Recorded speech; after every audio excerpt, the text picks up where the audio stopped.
Hello everybody. Today's episode is about propaganda. Now, I was walking into work this morning and just like any other day before Thanksgiving, so it was like, cool, it's kind of like a day where I could just, not a lot's going on, so I can get a lot of work done. And what do I find on my chair? I find a religious pamphlet. You see, it seems that my secret's out, that I'm an atheist. And not only that, I'm an outspoken atheist. And apparently somebody thinks that I have to be saved.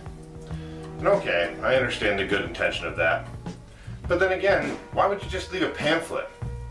Now, if I were trying to save somebody, I would actually go and have a conversation with them. Find out why they feel the way they do. And maybe just try to interject my logic into it and try to figure out why they think that way. And then maybe try to, help them. Instead, this is what the pamphlet said. Can the dead really live again? Would you say yes, no, maybe? That's exactly what it says. It's amazing. Well, let's see what kind of gems this propaganda has in it to change my mind from atheism to Christianity. The first part says, what the Bible says is an answer to the question, can the dead really live again? What the Bible says is that there is going to be a resurrection. So, alright, it doesn't say anything about me. Comfort when your loved ones die. Freedom from a morbid fear of death. A real hope for being reunited with your dead loved ones. Okay, well, first of all, these are all quotes from the Bible, okay? I have no faith in the Bible, so why would I even consider this valid? That was my logical thought path. Why do I think that this is even valid? It just says that the Bible said it. Okay, I don't believe in the Bible, so alright. Here we go. Oh, well, there it goes. It goes to answer my question, why should I believe this? It says, can we believe what the Bible says?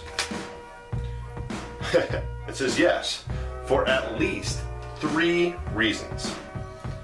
God is the creator of life. The Bible calls Jehovah God the source of life. So the Bible says that the Bible's true. Okay, cool. Psalm 36:9, Acts 17 and 24, 25. The one who gave life to all living creatures is certainly capable of restoring life to someone who has died. I see that logic there if it were true. But we're talking about, can we really believe what the Bible says?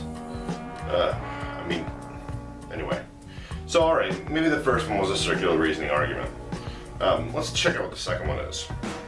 God has resurrected humans in the past. The Bible reports 8 instances of humans, young, old, male, and female, who were brought back to life on Earth. Some had been dead for a short while, but one had been in a tomb for 4 days. Gotta be fucking kidding me. The reference there is John 11:39 through 44. Alright, so there's 2 Bible references that we're taking here that are supposedly out there to prove that the Bible is true.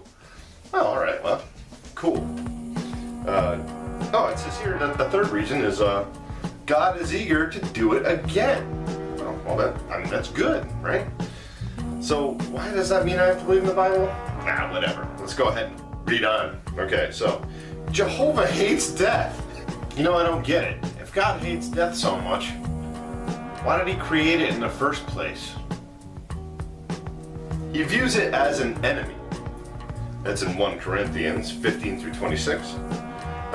He has a yearning to conquer that enemy, to unto death by means of resurrection. He longs to bring back those in his memory and see them live on earth again. That was Job 14:14 and 15.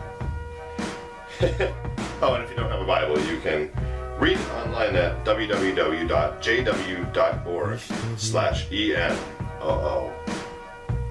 JW. Oh, come on! This is done by the Jehovah's Witnesses!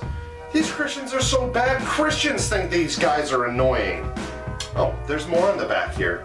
This is just some things to think about, in case you hadn't been thinking for the rest of this gem. Why do we grow old and die? The Bible answers this question at Genesis 3:17 through 19, and Romans 5 through 12. Oh, and there's something here that says, to learn more without cost, read lesson 6 of this brochure. That's another thing I'd like to point out about this thing.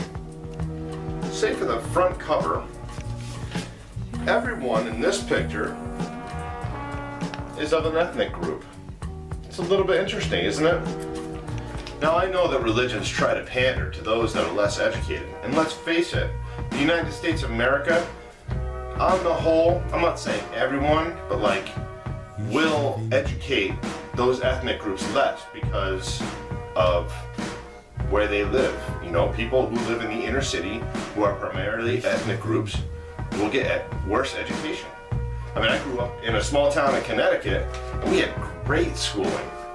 But let's just compare my school to a Harvard school. You see the difference?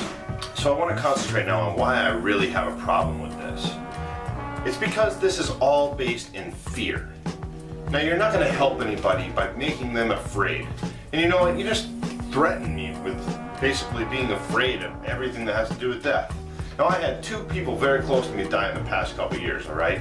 I never had 1 ounce of fear for them, because I know they're not even feeling anything anymore. You see, as an atheist, we don't fear death. We realize it's something that every single person on earth has to go through. In fact, every single living thing on earth has to go through it. Why should we fear it? It's something we all have to do. It's not like I'm different than anybody else. I think it was Christopher Hitchens who said it best when he said, I actually just had one small question, which is, Christopher, how are you feeling? Oh, well, thank you. Thank you for asking. Well, I'm dying, but so are you.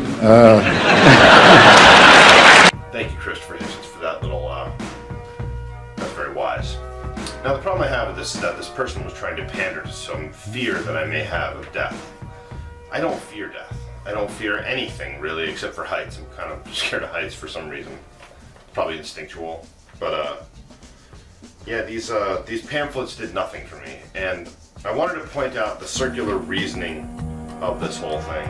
And, you know, when I first saw it, I was kind of enraged. I was sitting there on my seat. I'm like, motherfucker. Someone's got the audacity to come after me because I don't believe in God. Nice. Whereas if I were to do that against somebody who was religious, they would report me in a second. Now I'm just wondering if like some fucking Jehovah's Witnesses managed to sneak into the armory or, you know, put their religious stuff in my chair or whatever. You know, I don't think it was my workmates that did this. Generally my workmates are very respectful of me and my views. I can't say that there's anything that they might be hiding from me. I don't think so. Where I work, we work very closely and we're a very close-knit group, so it might even been somebody playing a joke. I don't think so. But I think that the general message of this is a little bit underhanded. You know, everybody misses people that have died in their life. Everybody misses somebody or is a little bit scared of death because it's the unknown. It's a one-way trip. You go there, you can never come back. And that's scary for most. But we all gotta do it. Anyway, I wanted to drop this gem on you guys and let you know how I felt about it. No real big deal. I'm not gonna like sue anybody or anything like that. It really doesn't affect me that much. And I hope that you all have a great Thanksgiving. I'm looking forward to seeing my family and having some great meals and wonderful cookies that my fiance made. And yeah, I'm James Lorello from Jlorification, and have a Thanksgiving, everybody. Think critically.